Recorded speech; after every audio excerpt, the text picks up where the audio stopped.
வணக்கம்ங்க. உங்கள் அகிலாண்டீஸ்வரி பப்பாயா நர்சரிங்க. நீங்கள் பார்க்குறது பப்பாளி நாத்தானுங்க. நம்ம பார்த்தீங்கன்னா 19 வருஷமாக பண்ணிகிட்ருக்குறேங்க பப்பாளி நாற்று. நம்ம ஏன் இவ்வளோ பியூராக தெளிவாக ரெட் லேடி பண்ண முடியுதுன்னா, நம்ம வந்து நோனியோ சீட்ஸோட டீலருங்க. நம்மக்கிட்ட பார்த்தீங்கன்னா எப்போவுமே ரெட் லேடி அவைலபிள் இருக்குதுங்க. வேறு வெரைட்டியும் பண்ணியிருக்கிறேங்க.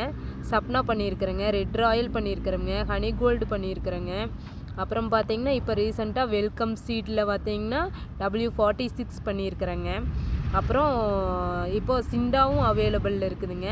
நம்ம வந்து பார்த்திங்கன்னா எப்போவுமே ரெட் லேடி மட்டும்தான் அவைலபிளுங்க. ஏன்னா வேறு வெரைட்டியெல்லாம் அதிகமாக போகிறது இல்லைங்க. நம்மக்கிட்ட ரெட் லேடி எப்போவுமே அவைலபிள் இருக்குதுங்க. ப்யூர் ரெட் லேடி மட்டும்தான் நம்ம பண்ணுறோமுங்க. ஏன்னா நம்ம டீலருங்க. நம்ம கொடுக்குற நாற்றுல பார்த்தீங்கன்னா எவ்வளோ ஈல்டுன்னு பாருங்கள்.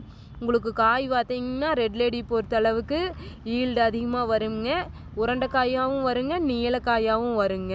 நம்ம கட்டை எடுக்கிற நாற்றுக்கு விவசாயி பார்த்திங்கன்னா நல்லா ரெஸ்பான்ஸ் கொடுக்குறாங்க நம்ம நாற்றுக்கு.